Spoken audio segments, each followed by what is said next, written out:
রহমতুল্লাহি ওয়া বারাকাতুহু। আজকের এই বাংলাদেশ জামাত ইসলাম কর্তৃক আয়োজিত 14 নম্বর চিটলা ইউনিয়ন পরিষদের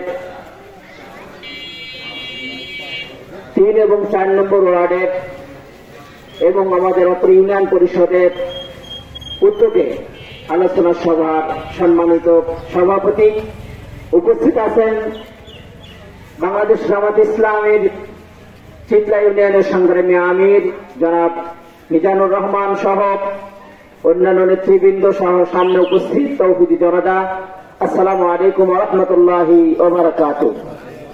প্রথমেই মহান স্রষ্টার দরবারে আমরা নতশিরে শুকরিয়া জ্ঞাপন করি যে আল্লাহ তাআলা দীর্ঘ 17 বছর পর আজকে মন খুলে এই বাজারে আমাদের এই আলোচনা সভা করার মতো সুযোগ করে দিলেন যে স্রষ্টা, সেই মহান রব্বুল আলামিনের দরবারে আমরা প্রশংসা জ্ঞাপন করি, সকলে পড়ি আলহামদুলিল্লাহ। সালাত ও সালাম পেশ করি জনাবে মুহাম্মদ রাসূলুল্লাহ সাল্লাল্লাহু আলাইহি সাল্লামের প্রতি, সকলে পড়ি সাল্লাল্লাহু আলাইহি সাল্লাম। সম্মানিত উপস্থিতি, দীর্ঘদিন ধরে আমরা বিভিন্ন কথাবার্তা শুনতে শুনতে শুনতে শুনতে আমাদের কানগুলা একেবারে কালা হয়ে গেছে। কথা ঠিক কিনা বলেন? আমাদের গায়ের রক্তগুলো টকটক করে ফুটে আমাদেরকে পানি করে রাখতে হয়েছে। আমরা বলতে চাই আজকের এই আলোচনা সভা বিশেষ করে চিটলা ইউনিয়নবাসী এবং বিশেষ করে রুইচেনপুরবাসীর উদ্যোগে আমরা বলতে চাই, সম্মানিত উপস্থিতি, বাংলাদেশ জামাত ইসলাম এমন একটি ক্যাডার ভিত্তিক দল যেটা কেন্দ্র থেকে যে নির্দেশনা দেওয়া হয় ওয়ার্ড পর্যন্ত সাথে সাথে সেকেন্ডের ভিতরে সেই নির্দেশনা বাস্তবায়ন করা একমাত্র দল বাংলাদেশ জামাত ইসলামের পক্ষে সম্ভব। কথা ঠিক কিনা বলে? সংগ্রামী তৌহিদি জনতা, আমরা সকলেই জানি এই জানেন স্বৈরশাসক সরকার দীর্ঘদিন ধরে এক নায়কতন্ত্র করতে করতে করতে করতে অবশেষে আমার মনে হয় ফেরাউনের মতো খোদাই দাবি করাটুকু শুধু বাকি ছিল। কথা ঠিক কিনা বলেন? অবশেষে এমন একটা পরিণতি আল্লাহ তাআলা তাকে করে দিলেন, শুধুমাত্র এই দেশের কোমলমতি ছাত্র জনতা তাদের করুণায় এবং কিছু কিছু অফিসারের করুণায় তাকে সসম্মানে হলেও অন্তত পক্ষে তার বাবার যে দেশ সেই ভারতে তাকে পাড়ি জমানোর সুযোগ করে দিয়েছে, এটা তার জন্য শুকরিয়া। কথা ঠিক কিনা বলেন? সম্মানিত উপস্থিতি, আমি বলতে চাই যারা দীর্ঘদিন ধরে আমাদের নামে চায়ের দোকানে মাসালে ঘাটে কটূক্তি করলেন, সমালোচনা করলেন, রাজাকার বললেন, সামান্য কয়েকটা দিন পরেই আপনাদের এত অহংকার, এত গর্ব, এত মানহানি কিসে হয়ে গেল? আমরা বলতে চাই বাংলাদেশ জামাত ইসলাম এমন একটি দল অহেতুক ভাবে কারোর গায়ে হাত দিতে তারা চায় না। ইসলাম বলে না, কুরআন বলে না, আমরাও সেটা করতে চাইনি। কথা ঠিক কিনা বলেন? আমার আগের বক্তা বলে গিয়েছে, যারা এখানে বসে বসে বোমা ফাটালো, বোমা ফাটিয়ে আমার এই মসজিদ ঘর আল্লাহর ঘর এখনো সাক্ষী, জুতা পাই দিয়ে যারা মসজিদ হতে খুঁজতে লাগলো বোমা কারা মেরেছে, সেই সমস্ত লোকগুলো এখনো আছে না নাই? আছে না নাই? আমরা ইচ্ছা করলে তাদের পিঠের চামড়া এই বাজারে এখনই ধরে নিয়ে এসে তুলতে পারছি না, পারি না? পারি না? অবশ্যই পারি। সেই সক্ষমতা আমাদের আগেও ছিল, এখনো আছে। কথা ঠিক কিনা বলে? কিন্তু ইসলাম সেই নির্দেশনা দেয় না, আমরা সেটা করতে চাই না। আমরা চাই রাসূল সাল্লাল্লাহু আলাইহি সাল্লাম মক্কা থেকে হিজরত করে যখন মদিনায় গেল, মদিনায় যখন শাসন কায়েম হলো, তখন আবার যখন মাতৃভূমিতে ফিরে আসলো, তখন তাদের কাছে বলছিল যে তোমরা আমার কাছে কেমন আচরণ চাও, যে যেমন আচরণ চেয়েছে তার কাছে তেমনই আচরণ রাসূল সাল্লাল্লাহু আলাইহি সাল্লাম করেছে। কথা ঠিক কিনা বলেন? আমরাও ঠিক তেমনই আচরণ করতে চাই, কিন্তু আমরা লক্ষ্য করতে পাচ্ছি এখনো পর্যন্ত যে সমস্ত স্বৈর শাসকের চামচারা চায়ের দোকানে, মাথালে, ঘাটে বিভিন্ন জায়গায় সমালোচনা করছে এবং তাদের সমালোচনার কারণে, তাদের উস্কানিমূলক কথার কারণে অপ্রীতিকর কিছু ঘটনা ঘটতেছে। কথা ঠিক কিনা বলেন? আমি তাদেরকে মনে করিয়ে দিতে চাই, আজকের এই জনসচেতনামূলক আলোচনা সভা থেকে মনে করে দিতে চাই, দ্বিতীয়বার যদি কোন চায়ের দোকানে সমালোচনামূলক কোন কথা হয়, উস্কানিমূলক কোন কথা হয়, তার কারণে যদি আপনাকে কোন বিশৃঙ্খলা সেখানে হয়, এই দায়ভার আপনাকে নিতে হবে। কথা ঠিক কিনা বলেন?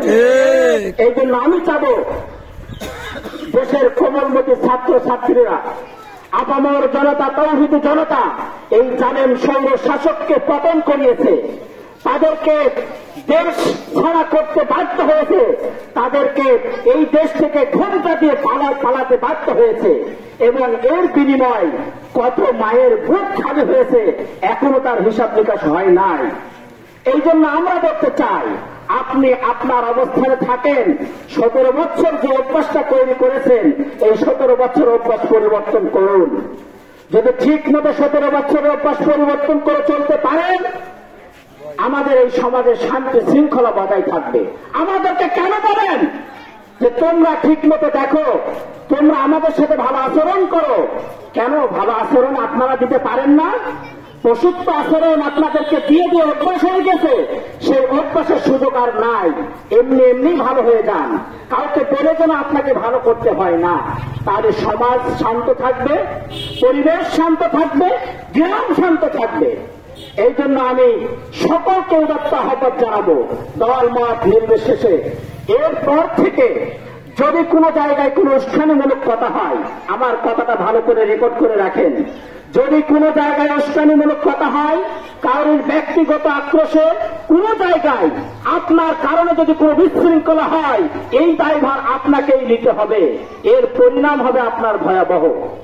এই জন্য আমি বিশেষ করে বলতে চাই, আমার কথাটুকু অনেক দূরে যাচ্ছে, অনেকেই লক্ষ্য করতেছে, বিশেষ করে কিছু কিছু চায়ের দোকান আছে, এই চায়ের দোকানে যে সমালোচনাগুলো হয় এখনো আমরা লক্ষ্য করতে পাচ্ছি এই চায়ের দোকান থেকে সমালোচনা হচ্ছে। আমি সেই সমস্ত চাচা, খালু, মামুদেরকে বলতে চাই, সমালোচনার যুগ শেষ হয়ে গেছে, সমালোচনার যুগ শেষ হয়ে গেছে। কাঁধে কাঁধ মিলিয়ে যে সমস্ত কোমলমতি শিশুরা তাদের বুকের তাজা রক্ত দিয়ে নতুন করে বাংলাদেশ স্বাধীন করেছে, আমরা তাদের প্রতি স্নেহ জানিয়ে, তাদের রক্তের প্রতি শ্রদ্ধা জানিয়ে আপনার জায়গা থেকে আপনি দায়িত্ব পালন করেন, আমাদের জায়গা থেকে আমরা দায়িত্ব পালন করি। পশুত্ব যেটা ছিল আপনাদের ভিতরে, পশুত্বটা ছেড়ে দেন, পশুত্বটা বের করে ফেলেন, মানুষে রূপান্তরিত হয়ে যান। কথা ঠিক কিনা বলেন? যদি আমাদেরকে আপনাদের মানুষ তৈরি করতে হয়, পরিস্থিতি আর সামাল দিতে পারবেন না। এই জন্য আমরা আপনাদের কারণে জেল খেটেছি, আপনাদের কারণে দীর্ঘদিন মাঠে কাটিয়েছি, আপনাদের কারণে মশার কামড় খেয়েছি, আপনাদের কারণে আনাচি কানাচি শুয়ে থেকেছি, আমাদেরকে রাজাকার বলে গালি দিয়েছেন, আমাদেরকে এজিদ বলে গালি দিয়েছেন। এই কথাগুলো আমাদের কিন্তু মাথায় আছে। আমরা বলতে চাই, আপনাদের কোন প্রতিশোধ আমরা নিতে চাই না। ইসলাম প্রতিশোধ দিতে বলে না, ইসলাম বলে আমাদের আদর্শ থেকে আপনারা সেই আদর্শে আদর্শিত হবেন। কোরআনের কাছে ফিরে আসুন, আপনার জায়গায় যদি আপনি থাকতে চান সোজা হয়ে চলেন। এরপরেও যদি রুইতন্ত্র কোন জায়গায়, কোন দোকানে, কোন কিছুতে যদি বিশৃঙ্খলা হয়, এই দায়ভার আপনাদেরকে নিতে হবে। আমরা অনেক জায়গা থেকে রিপোর্ট পাচ্ছি, আপনারা এখনো আনাচে কানাচে বসে বসে সমালোচনা করছেন, ষড়যন্ত্র নীল নকশা আঁকছেন। এই নীল নকশা যারা করতেছে তাদেরকে স্মরণ করিয়ে দিতে চাই, যারা আমাদের চেয়ে বয়সে বেশি তাদেরকে শ্রদ্ধা করতে চাই, যারা আমাদের বয়সে কম তাদের শ্রেণী বড় বলতে চাই, তোমরা আসো, স্বৈরাচারের স্বৈর শাসকের দেশ শেষ, এখন নতুন করে আমরা এই বাংলাকে স্বাধীন করেছে আমাদের তৌহিদি জনতা এবং এই দেশের কোমলমতি ছাত্র ছাত্রীরা তাদের রক্তের প্রতি শ্রদ্ধা জানিয়ে, সেই সমস্ত বাবা মার প্রতি সমবেদনা জানিয়ে, কাঁধে কাঁধ মিলিয়ে আমরা এই দেশটাকে নতুন করে গড়ার একটা স্বপ্ন দেখি। পারবেন? যদি সেমন মন মানসিকতা থাকে তাহলে সুন্দরভাবে আপনার জায়গা থেকে আপনি দায়িত্ব পালন করেন, আমাদের জায়গা থেকে আমরা দায়িত্ব পালন করি। সম্মানিত উপস্থিতি, এখন তো সেই মসজিদে নামাজ পড়ছেন, সেই মসজিদে যে ইমাম সাহেব আছে সে এখনো আছে, যেই বক্তাগুলো ভাষণ দিয়েছে সেই বক্তাগুলো এখনো আছে। কিভাবে আপনারা শেখেন? এইভাবে লিস্ট করে দিলেন। এরা এই জায়গায় মার্বেল কিনছিল, এই জায়গায় তার কাটা ছিল, এখান থেকে বোমাটা ছুটছিল। যেই লোকগুলো এই কথাগুলো বলতেছেন আমরা তাদের চেহারাগুলো এখনো দেখছি। আপনারা নিজেরাই তো ভয়ে ভয়ে পালাচ্ছেন, আপনাদের তো আমরা ধরে আনতে চাইনি। এখনো গিয়েছে নাকি? এখনো যায়নি। আপনারা নিজেরাই আতঙ্কিত, আমরা কাউকে আতঙ্কিত করতে চাইনি। আপনার বাসায় আপনি ঘুমাবেন, যার যার বাড়িতে শেষে ঘুমাবে, যার যার অবস্থানে শেষে কাজ করবে, কিন্তু উস্কানিমূলক কোনো কথা আমরা সহ্য করব না। বিশেষ করে আমি আবারও পুনরাবৃত্তি করতে চাই আমার কথাটা। যে সমস্ত দোকান আছে, বিশেষ করে চায়ের দোকান যে সমস্ত মামা খালু বাবারা চালান, তাদের করজোড়ে অনুরোধ করতে চাই, আপনার দোকানে যদি কোন রকম উস্কানিমূলক কথা হয় আপনি তাকে বলবেন, বাবা এই উস্কানিমূলক কথা, ষড়যন্ত্রমূলক করার কথা, এই যুগ শেষ হয়ে গেছে, নতুন যুগের আবির্ভাব হয়েছে, অনেক রক্তের বিনিময়ে এই দেশ আবার স্বাধীন হয়েছে।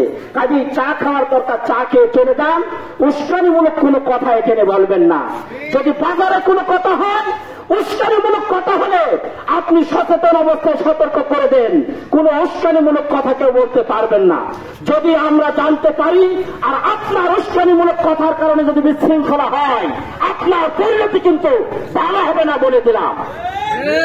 সম্মানিত উপস্থিতি, আসুন আমরা সকলে মিলে লক্ষাধিক মা বাবারা তাদের বুকের তাজা রক্ত দিয়ে 1971 সালে দেশকে স্বাধীন করেছিল। স্বৈরশাসক শেখ হাসিনা, শেখ মুজিবুর রহমান, অবশ্যই তাকে শ্রদ্ধা করার দরকার। তারপর শেখ মুজিবুর রহমানের নামটা নিতে নিতে নিতে এমন ঘৃণিত করে ফেলেছে, যার নামটাও নিতে মুখে আর চাই না। কথা ঠিক কিনা বলে? সম্মানিত উপস্থিতি, আমরা শ্রদ্ধা করি দেশের যারা সেনানায়ক ছিল, শহীদ প্রেসিডেন্ট জিয়াউর রহমান, শেখ মুজিবুর রহমান, প্রেসিডেন্ট এরশাদ, আমরা সকলকে শ্রদ্ধা করি। তারপরে মৌলানা ভাসানী, সকলকে আমরা শ্রদ্ধা করি। তারা একসাথে রাজনীতি করে গেছে। আপনি স্বৈরশাসক শেখ হাসিনা, আপনার মামার বাড়িতে কি মন্তর পেয়ে আসলেন? বাংলাদেশের সবচেয়ে গুরুজন ব্যক্তি শহীদ মতিউর রহমান নিজামী, মৌলানা কামরুজ্জামান, আলী হাসান মুজাহিদ, তাদেরকে আপনি ফাঁসি দিয়ে মারলেন। এর পরিণতি কি হলো আপনি নিজেই তো উপলব্ধি করতে পারলেন। কথা ঠিক কিনা বলেন? আর যেই দিন ফাঁসি হয়, কিছু কুলাঙ্গার দ্বারা তোমরা হেসেছিলে, তোমাদের হাসির কথাগুলো জীবন্ত আমাদের সামনে আইনার মতো ভেসে উঠছে। আমাদের মনে চায় তোমাদের হাসিগুলো এখন বিলীন করে দিতে, কিন্তু আমরা পারি না। আমরা কোরআনের কাছে হাত ছড়াই নিয়েছি। কোরআন সে কথা বলে না, আমাদেরকে মনে করিয়ে দেয়, তোমরা অপেক্ষা করো। রাসূল সাল্লাল্লাহু আলাইহি সাল্লাম মদিনায় থেকে মক্কায় আসার পর মাত্র 6 জনকে মাফ করছিল না। এই 6 জনের মতো লোক রৌচনপুরে অসংখ্য আছে। কথা ঠিক কিনা বলে? আমরা এখনো তাদেরকে কিছু বলি নাই। দেলাওয়ার হোসেন সাইদিকে যেদিন মেরে ফেলা হলো, মতিউর রহমান নিজামী যেদিন শহীদ করে দেওয়া হলো, তারপর আলী হাসান মুজাহিদ সাহেব, কামরুজ্জামান, আলী হাসান মোহাম্মদ মুজাহিদ ভাই যেদিন শহীদ করে দেওয়া হলো, আমরা কাঁদতে লাগলাম। আপনারা সেদিন হেসেছিলেন, আপনারা সেদিন হেসেছিলেন, চিন্তা করেছিলেন। আর যেদিন স্বৈরশাসক চলে গেল, আমার গ্রামের ছেলেরা ছিন্নি করতে গেল, আপনার কত বড় স্পর্ধা, আপনি সেই ছিন্নি মুখে ছুরি মারলেন। আপনাকে এখনো এই গ্রামের লোক বাঁচিয়ে রেখেছে, আল্লাহ শুকরিয়া আদায় করেন। এই জন্য আমরা বলতে চাই, আপামর জনগণ উদ্যোগে বলতে চাই, আমরা কাঁধে কাঁধ মিলে সমস্ত ভেদাভেদ ভুলে ভাই ভাই হিসাবে, চাচা চাচা হিসাবে এই দেশে বসবাস করতে চাই, এই গ্রামে বসবাস করতে চাই। যেখানে যাই হোক না কেন, পরবর্তীতে এই রৌচনপুর যদি কারো অনুষ্ঠানমূলক কথার কারণে বিশৃঙ্খলা হয়, তাকে তো সাহায্য করা হবে। এই দায়ভার আপনাকে নিয়ে, আইনের আওতায় আপনাকে দিয়ে, বিচারের অধীনে আপনাকে কাজ করায় ধারা করা হবে। আর একটা কথা বলতে চাই, আমাদের গ্রামে কিছু সংখ্যালঘু বসবাস করে, তারা আমাদের জামাইয়ের মতো। তাদের আচার আচরণ যেমন হোক, তাদের ধর্ম যাই হোক, তাদেরকে রক্ষা করার দায়িত্ব, নৈতিক দায়িত্ব আমাদের। আপনারা কোনো সময় এই ঘোলা পানিতে মাছ শিকার করার চেষ্টা করবেন না, তাদের সাথে কেউ অসৎ আচরণ করবেন না, তাদের বাড়িতে না বলে কেউ ঢুকবেন না, তাদের সাথে ভালো ব্যবহার করবেন। আপনার আচরণের কারণে যদি তারা কোনো রকম অসন্তুষ্ট হয়, আমাদের কাছে যদি রিপোর্ট আসে, আপনাকেও আইনের আওতায় এনে আপনার বিচারের কাজ দাঁড় করানো হবে। সম্মানিত উপস্থিতি, আসুন আমরা সকলে মিলে 10 মিলে করি কাজ, হারিয়ে দিতে নাই রাত। আমাদের মনে আর কিচ্ছু নেই। আমরা 2.5 মাস জেল খেতে এসেছি। আমরা 5ই আগস্টের আগ পর্যন্ত বাড়িতে মাথাতে ঘুমাতে পারিনি। আমাদের কোনো রাগ নাই, আমরা একটু হেসে বেড়াচ্ছি। আপনাদের এত ভুরুকুঞ্চিত হওয়ার কারণ কি? কারণ কি ভুরুকুঞ্চিত হওয়ার? আপনারাও শান্ত থাকেন, আমাদের থেকে ভয় পাওয়ার কিচ্ছু নেই, কিচ্ছু নেই। রাসূল সাল্লাল্লাহু আলাইহি সাল্লাম শুধুমাত্র মক্কা বিজয়ের পরে বলছিল, আকুল জা আল হক ওয়া তাহাকাল বাতিল ইন্নাল বাতিলা কানা যাহুকা। সত্য সমাগত হয়েছে, বাতিল এমনিতেই পালিয়ে চলে যাবে। কথা ঠিক কিনা বলেন? আমরা আশা করি সময়ের অপেক্ষা করেন আপনারা, যারা ক্রিমিনাল ছিলেন, যারা এই সমস্ত লিস্ট দিয়েছেন, যারা উস্কানিমূলক কথা দিয়েছেন, আপনারা ভালো হয়ে যান। আপনাদের ভালো হওয়ার সুযোগ করে দেওয়া হলো। সবাই মিলে আমরা আমাদের এই দেশ, এই স্বৈর শাসক দীর্ঘ 17টি বছর দেশকে ধ্বংস করে দিয়ে গেছে। চাকরিজীবীদের ধ্বংস করে দিয়েছে, অর্থনৈতিক খাত ধ্বংস করে দিয়েছে, প্রবাসী রেমিটেন্স ধ্বংস করে দিয়েছে, সব ধ্বংস করে দিয়েছে। আমরা সেটা সকলে মিলে কাঁধে কাঁধ মিলে এই দেশকে গড়ি, সোনার দেশ, সোনার ফসল ফলিয়ে শান্তিতে যেন আমরা ঘুমাতে পারি, এই আশাবাদ ব্যক্ত করি। এবং আমার দ্বারাই, আপনার দ্বারাই, আপনাদের দ্বারাই, কারোর দ্বারাই যেন কোনো উস্কানিমূলক কথা না হয়। এবং এর পর থেকে কোন রকম কোনো বাড়িতে, কোনো দোকানে, কোনো জায়গায় যদি বিশৃঙ্খলা হয়, কে করলো, কিভাবে করলো, কিভাবে হলো, আমরা তদন্ত করার সাপেক্ষে যদি আপনি দোষী হন, আপনাকেও সেই সাজা ভোগ করতে হবে। এই দায়িত্ব বাংলাদেশ জামাত ইসলাম নেয় না। বাংলাদেশ জামাত ইসলাম এটা বিশ্বাস করে না, কোরআন বিশ্বাস করে না, আল্লাহ রসুল এই অনুমতি কাউকে দেয় নাই, আল্লাহ তাআলা কাউকে দেয় নাই। এই জন্য যার যার অবস্থান থেকে সঠিকভাবে, সোজাভাবে চলেন, কোন রকম ব্যাখ্যা চলার চেষ্টা করবেন না। আল্লাহ তাআলা সকলকে সুস্থ রাখুক, সকলে ভালো থাকুন। আসেন, আমরা কোমলমতি শিশুদের রক্তের বিনিময় এই দেশ নতুন করে স্বাধীন পেয়েছি। তাদের বাবা মার আত্মার মাগফিরাত কামনা করে, সকলের সুস্বাস্থ্য কামনা করে, আমার সমস্ত রতনপুরবাসী তাদের কাঁধ মিলে যেন আমরা এই সমাজকে ভালো রাখতে পারি, দেশকে ভালো রাখতে পারি, এই আশাবাদ ব্যক্ত করে আমার আলোচনা শেষ করতাম। বাংলাদেশ জামাত ইসলামী জিন্দাবাদ। ওয়া আখিরু দাওয়ানা আলহামদুলিল্লাহি রাব্বিল আলামিন। আসসালামু আলাইকুম ওয়া রাহমাতুল্লাহি।